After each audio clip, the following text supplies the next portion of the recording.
Sir ఎట్లా ఉన్నారు? Sir తర్వాత బాగున్నారు. సరే, ఇందులో ఈ ఇంటలెక్చువల్ మీటింగ్కి వచ్చారు, సపరేట్గా ప్రత్యేక ఆకర్షణగా ఉంది. జనరల్ కడప జిల్లా దాటి రారు, ఎట్లా ఫీల్ అవుతున్నారు? కడప జిల్లా పరిస్థితి ఎట్లా ఉన్నాయి? అంటే ఇప్పుడు ఎలక్షన్స్ సమీపిస్తున్నాయి. హైదరాబాదులో చాలామంది ఇక్కడ పనిచేసే ఉద్యోగులు, వ్యాపారస్తులు, రకరకాల మేధావి వర్గం ఎస్టాబ్లిష్డ్గా వాళ్ళ ప్రభావం మన 13 జిల్లాలపైన వాళ్ళ పరిధిలో కొంతమేరకైనా ఉంటుంది. వాళ్ళ ద్వారా మరింత నెట్వర్కింగ్ చేసుకోవడానికి అవకాశం ఉంటుంది రమ్మని మన పిల్లలు చెప్పడంతో నేను గత అసెంబ్లీ ఎన్నికల్లో హైదరాబాద్లో ఉన్న సీమాంధ్ర ప్రాంత ప్రజలు తెలంగాణ పార్టీకి పరోక్షంగా ప్రత్యక్షంగా పనిచేశారు. ఘన విజయాన్ని సాధించడంలో సీమాంధ్ర ప్రజల కృషి ఉంది. ఈసారి ఆంధ్రప్రదేశ్లోనే ఎన్నికలు జరుగుతున్నాయి. ఎట్లాంటి ఫలితాలు వీళ్ళ నుంచి ఆశిస్తుంది వైఎస్ఆర్ కాంగ్రెస్ పార్టీ?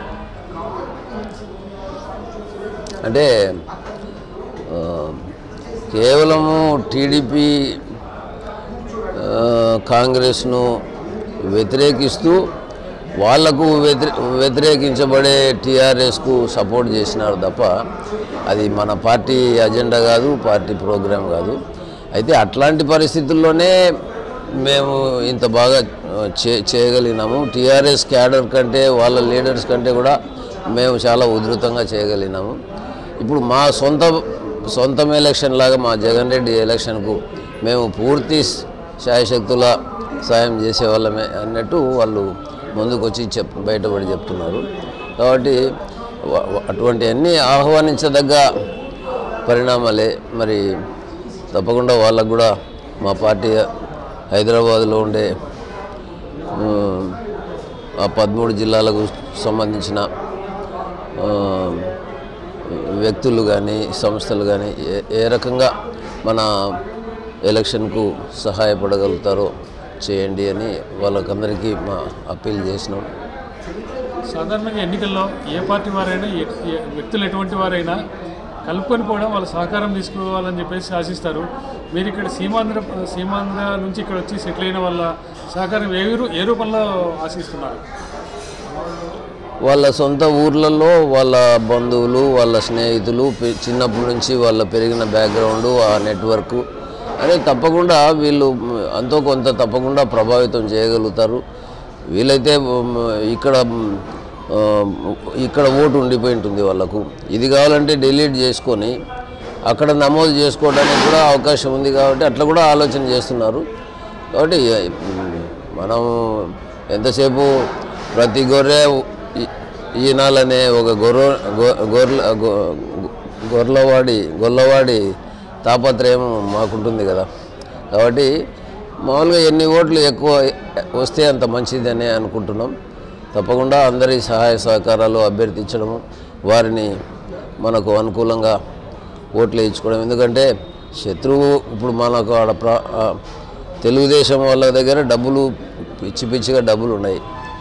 ఆ డబ్బులు ప్రలోభ పెట్టి ఎంత మేరకైతే వాళ్ళు మాకు రావాల్సిన ఓట్లను అరికట్టుకుంటారో అవన్నీ కూడా మనం వీలైనంత స్థాయిలో మన స్థాయిలో మనం కంట్రోల్ చేసుకోవాల్సిందే కదా. మనకు వచ్చే ఓట్లను వాళ్ళు డిలీట్ చేస్తున్నారు, ఓటర్ లిస్ట్ నుంచే డిలీట్ చేస్తున్నారు. మా ఓట్లను డిలీట్ చేసేది మా వాళ్ళే చేసినట్టు ఇదొకటి కొత్త మా పేర్లతోనే మా ఓట్లను డిలీట్ చేసినట్లు చేస్తున్నారు. కాబట్టి అన్ని రకాల అప్రమత్త ఉండి ఈ ఎన్నికల వరకు ఒక ధర్మయుద్ధం లాగా మన ఆంధ్రప్రదేశ్లో పట్టుదలగా అందరూ చేసేదానికి కార్యోన్ముఖులై ఉన్నాం. మీరేమో ఒకవైపు ధర్మయుద్ధం అని చెప్పేసి అంటున్నారు. అవతల వాళ్ళు ఏ విధంగానైనా సరే గెలవాలి, ఆ గెలుపుకు ఆ యుద్ధం ఎటువంటి పేరైనా సరే ఎవరేమనుకున్నా సరే అనుకుంటున్నారు. అటప్పుడు మీరు దాన్ని ఏ విధంగా ఎదుర్కొంటారు? ఇప్పుడు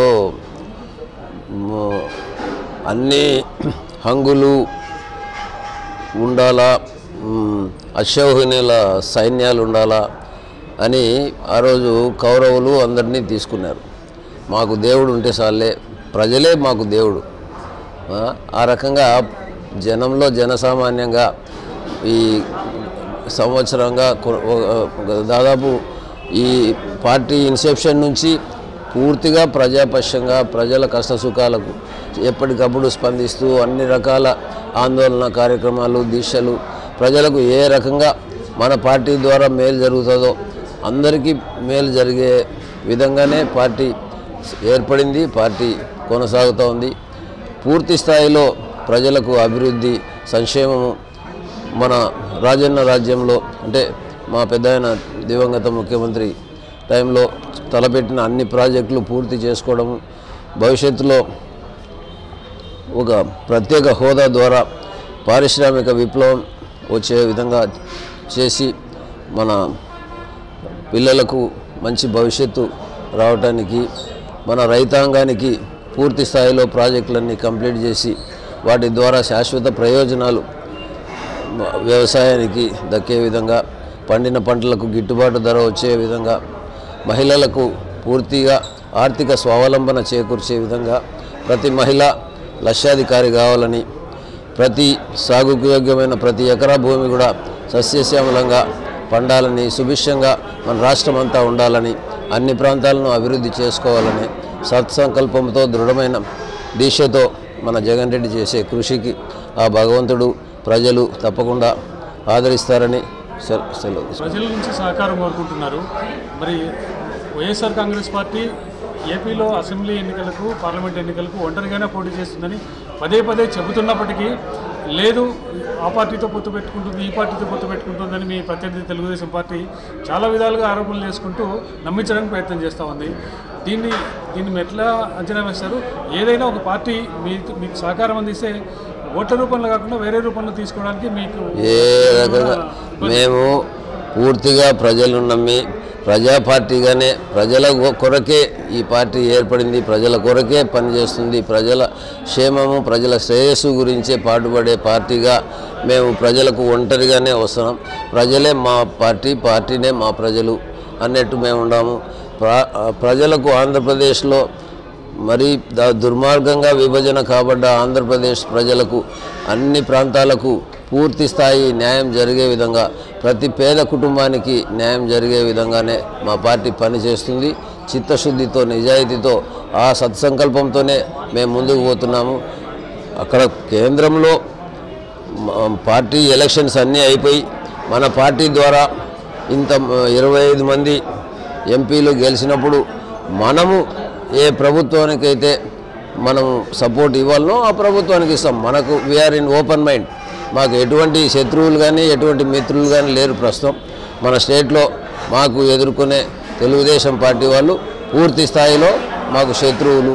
తెలంగాణ రాష్ట్రం నుంచి అధికార పార్టీ కన్వీనరు కేటీఆర్ మేము ఏపీలో వచ్చే అసెంబ్లీ ఎన్నికల్లో చంద్రబాబు నాయుడు ఘోరంగా ఓడిస్తామంటున్నారు.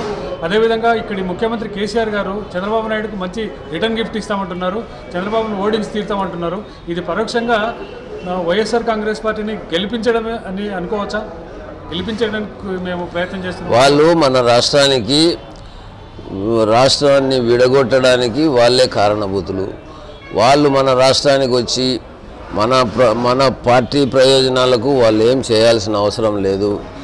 వాళ్ళు ఒక్క మాట చెప్పినారు, అదొక్కటే మా పార్టీకి నచ్చింది. ఏంటంటే మా పార్టీ తరఫున మేము 12 మందిని గెలిపించుకోగలిగితే మీరు 25 మందిని గెలిపించుకుంటే వాళ్ళు 17 మనం 25 మంది 42 మంది మనకు పూర్వం ఉమ్మడి ఆంధ్రప్రదేశ్లో 42 మంది ఎంపీలు మన పశ్చాన ఉంటే ప్రజల పశ్చాన ఉంటే ప్రత్యేక హోదా కానీ మరొకటి కానీ ఈ విభజన బిల్లునే టోటల్గా రివ్యూ చేసి అవసరమైన అన్ని అంశాలను దాంట్లో పొందుపరిచి పకడ్బందీగా మన రాష్ట్ర ప్రయోజనాలను పూర్తిగా కాపాడే విధంగా ఇరిగేషన్ సెక్టర్లో కానీ ఇండస్ట్రియల్ సెక్టర్లో కానీ మొత్తం పాలసీ ఆఫ్ డెవలప్మెంట్ అండ్ అన్నిట్లో కూడా పూర్తి సహకారం మనం పొందే విధంగా మనం ప్రత్యేక హోదాను సాధించడమే కాకుండా విభజన బిల్లులో ఉన్న లోటుపాట్లను కూడా పూర్తి స్థాయిలో